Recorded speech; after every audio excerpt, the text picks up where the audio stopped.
Hey everyone, Kathy the Vegan Prepper here, bringing you my June 2021 Azure Standard haul. So let's go ahead and just get right into it. Okay, here is everything, and I just have it propped up in my piano area because there's so many small things. I figured it would be easier to show like this. But let's go ahead and get started with the stuff on the floor. So here are the corn grits, polenta. It's basically like a coarser ground cornmeal, which I use in all of my cornbread. And then we also do make polenta out of it. Pumpkin seeds, a great source of zinc and protein, especially zinc on a vegan diet. Actually, zinc is not hard to get on a vegan diet. I don't know why I have to say that, but it's like people think you need special things. Beans are full of zinc. Anyway, but I don't stock up too much on seeds and nuts and stuff because they tend to not have a very long shelf life. So I just sort of buy them as I need them. We've got 2 gallons of apple cider vinegar because that's always good to have on hand, but also like with doing some canning, I have some recipes, like one of the most recent recipes I did required 2 cups of apple cider vinegar. So I feel like I need to start buying it in slightly larger quantities because I want to make sure I have enough on hand for other uses. Whole wheat pastry flour. This is a 25-pound bag. I am almost completely out of the last bag of pastry flour I bought. So this is the flour that you can make essentially from the soft wheat berries because they're lower in gluten content, and they make a flour which is not really suitable for bread, nothing that requires a gluten structure. But this is fantastic for muffins and biscuits and things like that, and cookies. And I just basically use a whole wheat flour for everything. But because it's the whole wheat pastry flour, or like my pancakes, my pancake mix, my waffles, it still tastes very similar to the all-purpose flour, but it's a lot healthier for you.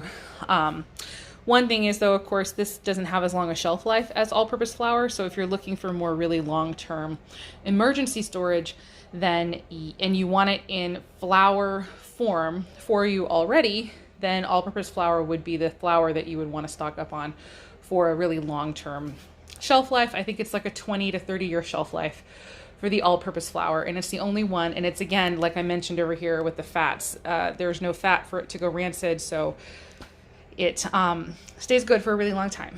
A bag of black beans, which is going into the long-term storage. I have a working bucket now of black beans, so these are for long-term storage. And I will be doing a video pretty soon where I discuss my long-term storage versus working bucket system.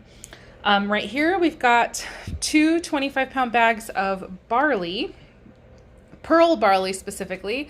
This is another really great long shelf life, whole grain, kind of. It's had the brand removed, but it's a 30-year shelf life. This is one of Mr. Vegan Prepper's favorite grains. He loves it in soups.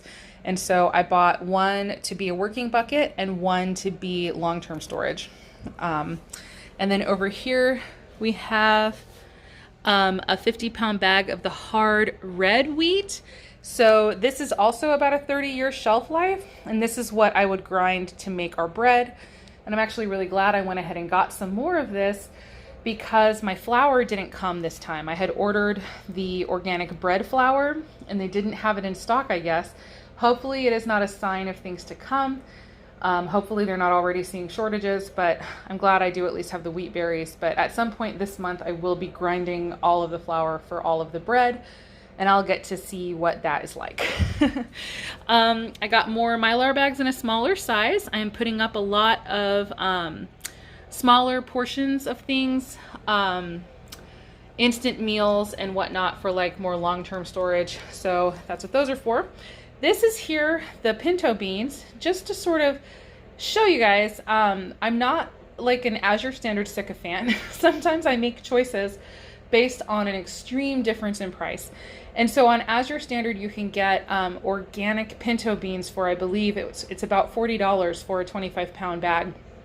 But I was at Costco and I just so happened to see these sitting there, and they were $15 for a 25-pound bag. And even though these are not organic, that was just a price I could not pass up. So I went ahead and canceled, or I deleted the Pinto Beans from my cart on Azure Standard, and I got these instead. It's a little bit of a bummer because they're packaged in plastic instead, and they're not organic, but ultimately I don't think it's that big of a deal, and the price difference alone was worth it for me. So I made that decision for myself, for our family. $35 is pretty significant when it comes to food purchases. And actually, that's kind of along the same lines. I got two 25-pound bags of pearl barley, and I can't remember what they were. I want to say that they were like $20 each, maybe closer to 25. And even though I just did that big video kind of advocating quinoa was $58 for a 25-pound bag, and I could get twice the amount of pearl barley for even less than that. And I just feel like I have to focus on what's going to build the store faster, just with potential hard times ahead. So I just want to make sure we have as much as possible. So I made that decision, and I'll just keep getting little bags of quinoa at Costco here and there, and continue building our stash that way. But yeah, for now, I did go ahead and get the Costco Pinto Beans instead of the ones from Azure. Only difference between, of course, organic and inorganic is obviously inorganic is not organic. For beans, it's not as big of a deal. This is not one of the dirty dozen. The thing is that if you're interested in sprouting, it is possible that inorganic beans will have been irradiated and it won't be possible for them to sprout. That's the only thing. But it's also possible that they will still sprout just fine. So if you're really interested in sprouting beans, then you might want to stick with organic, or buy a small amount of the inorganic kind that you want to use and see if they will sprout before you invest in a large bag. But okay, that's enough on the beans. I'm going to move on. So I have more oxygen absorbers for the Mylar bags because we are close to out of those. And over here, I got 4 1-gallon glass jars on Azure Standard because I need some larger jars. I have plenty of half-gallon, but I just need some in a gallon size for larger ferments. Also, kind of going into summer, making larger batches of cold brew tea for us to have in the house, and just so many things that I really want a 1-gallon jar for instead of just a half-gallon jar. And unfortunately, I don't buy anything in a 1-gallon jar to reuse. So I just went ahead and went with some new ones. So it was, I think, $20 total, because the jars themselves, I believe, were about $17, and then the lids were like another $3. And it ended up being about $20 total. So the lids were a separate purchase, which I also like, because then if something happens to the lid, I know that I can buy more lids for these. And that is actually another reason I really love having all my ball jars, even though everybody says, oh, just reuse all your glass jars, which is true, and I do. But the problem is with glass jars from the store, very often, as soon as the lid, something happens to the lid, whether it gets rusted or something, basically now the whole jar is useless because my jar doesn't have a lid anymore. So I love the fact that I'm going to be able to replace these lids. Same thing with the ball jars, that I can do that. And then right here is some Piggy Paints I bought because my daughter just absolutely loves these, and we love these too. Like, I love it. So if you are into super bright colors, you may also enjoy a Piggy Paint nail polish. So this is actually the giveaway for this month, and I did purchase it specifically because of how much we've been enjoying the one that I already bought. And so this one, if you want to be entered into the giveaway, I will be picking the winner, and I'll put the date on the screen below, the date that I will pick the winner, because I don't know it off the top of my head right now. So if you want it, just basically comment any kind of comment you want on the video at all, and just don't mention the giveaway. This is a secret giveaway, as always. They are secret. Because I only want the people who are watching and who actually care to be entered into the giveaway. And so just do that. And then if I pick you, I will respond to your comment. And then as soon as I respond to your comments, so make sure your notifications are on as far as your receiving of responses, go up to the description box and you will find my email address. You can send me an email of your address, and then I will take my email out of the description, and I will mail your giveaway item off to you. So hopefully you win. But remember, just comment on anything at all. I won't respond. Your notification that you have won will be me responding on whatever date. I'll be putting all the information on the screen for you. All right, let's go ahead and get back over to some of these smaller items and then say goodbye. I bought some more frozen veggies. I'm trying to find a lot more frozen vegetables to get through Azure Standard because you can choose to purchase larger quantities and then it's less plastic usage. Just trying to reduce use of plastic, even though obviously Mylar bags are made of plastic, the oxygen absorbers are packaged in plastic. All of the herbs are packaged in plastic. Some of it you can't avoid, right? Because if you tried to package herbs in paper, they would go bad so fast. They need to be sealed. And unfortunately, unless you're growing it yourself, you're not really going to be able to find large quantities of these herbs in glass sealed containers. They just don't sell, like a gallon-sized jar of, thyme or bay or whatever. That's just not how it comes. Unfortunately, that would actually be kind of awesome. So these are still in plastic. I'm growing more and more of my herbs every year. And there's just certain ones, obviously, I don't grow yet. But anyway, trying to reduce a little bit of the plastic usage where it makes sense. And so I bought a 5-pound bag of each of these. And if I like them next month, I might go ahead and purchase the 20-pound boxes. So yeah, Azure does frozen, and that's awesome. I've been on the hunt for more frozen foods as well ever since with the pandemic and all that stuff. There's been limits at Whole Foods. A lot of times you're only allowed to buy like 4 bags of frozen vegetables at a time, and that isn't even enough for like 2 days for my family. So I am working at finding other sources. And then when you buy a giant, I don't know if any of you remember, like when I bought 30 pounds of frozen blueberries, it just came in a box in one giant bag. So much less plastic than what I normally do, even at Costco, buying 3 pounds at a time. So it's just another way of kind of conserving. But I bought these to have on hand because they're already cut, ready to go for potentially like throwing into a quick soup or something like that. So much of my main convenience food is the frozen vegetables and pre-prepped frozen fruits and veggies. It just adds so much time back to my life, especially because I do also spend so much time sprouting and like grinding grains and stuff like that. So it's like some of that time coming back when it comes to actual meal prep is so nice. That's another reason I want the gallon-sized jars, is to store larger quantities of my sprouted grains, because I can sometimes grind an entire half-gallon jar of a sprouted grain just for like one batch of something, or like one batch of bread or one batch of whatever. So I want to be able to store more at a time. Okay, all right, moving on.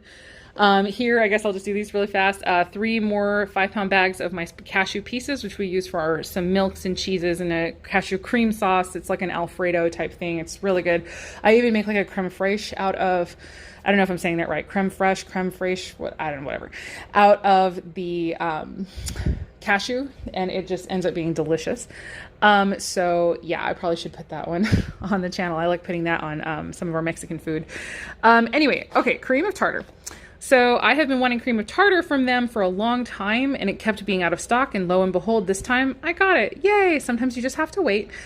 So I got 2 pounds of cream of tartar. This is one of the main ingredients in your homemade baking powder, because I make all of my homemade baking powder, or all of my baking powder from homemade separate ingredients.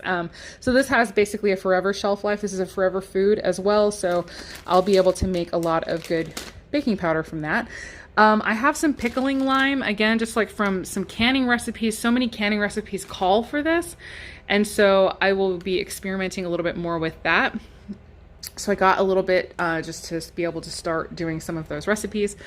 My bulk herbs, my bay leaves. We use a lot of bay leaves in our cooking, and thyme as well. I use a lot of thyme. I find for when I'm doing a dish that's traditionally like a chicken-based dish, and I'm doing it, whether I'm doing it with tofu or tempeh, or even just like white beans or whatever, but you're still looking for that taste. If it's like a chicken noodles type soup, or like a chicken and dumpling, or like a chicken pot pie type recipe, obviously no chicken. This is a vegan prepper channel, but it's like there's a flavor missing, which is probably chicken, but it seems like putting bay and thyme in any dish that's like a famously or usually traditionally chicken-based dish somehow that ends up being like, yes, there it is. Mwah. So delicious. That is the flavor I was looking for in that dish. So bay and thyme end up being, especially for kind of recreating a lot of those kind of Southern down-home comfort food dishes that we sometimes will do. You know, my little Texan heart is just into all of that food. So even though I live in Arizona now, but I'm originally from Texas. And so, yeah, anyway, those two, just as an FYI, like a half teaspoon of thyme in a soup, and like all of a sudden, boom, there's the flavor of the chicken noodle type thing. And then also I have 2 pounds of cinnamon sticks. They are just, I go through them because we do a lot of Indian cooking and I use whole spices in a lot of my Indian cooking. And so yeah, cinnamon sticks are a great thing for us. Whole black peppercorns. I buy pretty much all of my spices whole because it's almost like with the wheat berries. As long as they stay in their whole form, they have a much longer shelf life. As soon as they get ground, the clock starts really ticking. Now, I mean, the clock is always ticking, of course, but I mean like it starts ticking a lot faster. So I buy stuff and tend to grind it myself, or even just not. Like sometimes I just toss, well, not a whole peppercorn, but like I'll just toss, you know, whole celery seeds or whole cumin seeds or whole mustard seeds. But like if I really need those things to be ground, I'll just grind them in my dedicated coffee grinder, which is now a spice grinder. I do not grind coffee in that anymore. It's a spice grinder, or I never did. It was dedicated. It was bought for that purpose. And so I'll grind it up in that, and then I'll have a little quantity of it on hand already ground for recipes. And then as... also, though, it serves multiple purposes. So like, for instance, the whole peppercorns you can also use for like making your chai recipes and things like broth recipes. A lot of times we'll have, you know, like 10 peppercorns thrown into the broth recipe to give that pepper flavor, and then it all gets strained at the end. Anyway, but yeah, that is, now what was I going to say? I was going to say something about beef. This is like the 3rd take I've done of this. Oh, over here, the last thing. Yes. Sorry. I'm trying to remember what I've said previously, but say it faster. And I'm not doing it. Every time I do this, I think of more things to say. So another thing I really love about Azure Standard is there's kind of a almost down home kind of, I don't know, like almost like more of like a old fashioned small business feel. And so like, for instance, this pack of 6 of these wild mushroom soup and stock things were left on the truck. Somebody either canceled the order or didn't pick it up or something. I don't know what it was, but the driver said, hey, we have this, and it'll be 50% off for anybody who wants to take it, because obviously they don't want to take it back to Azure. They want to clear the truck. So I said, well, sure, let me check it. And sure enough, it says vegan right on it. And so it's a mushroom soup stock. Now, it's got a little bit of oil in it.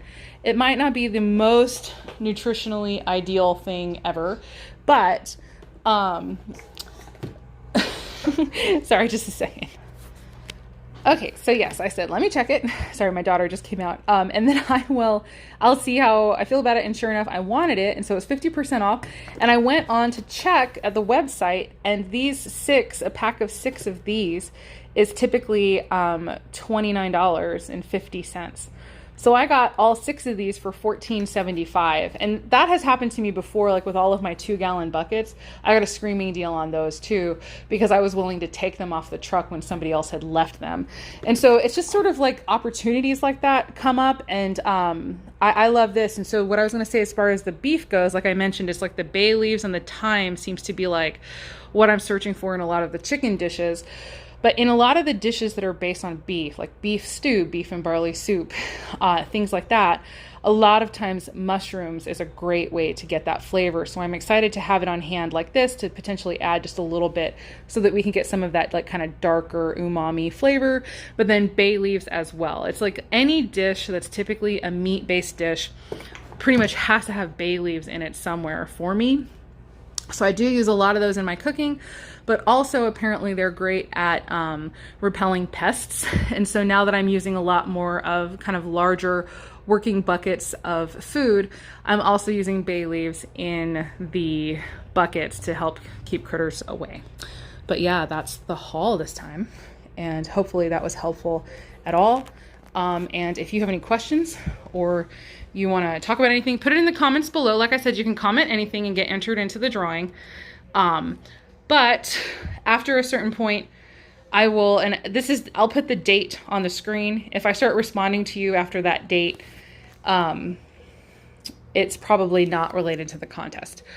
Oh gosh, I'm like overcomplicating it, trying to keep it secret. I just really want to. It's actually worked out really well last time. People got their stuff very well, so it's working out. So anyway, but yeah, if you have questions, I will answer them after a certain point, and then that's not to do with the contest, but I will still try to get you the info that you want. And yeah, hopefully again that was helpful at all. And as always, I hope the rest of your day is good and your life stays wonderful. Please like and subscribe. And yeah, thank you guys so much for making these videos such a success. See you guys later. Happy stocking. Bye.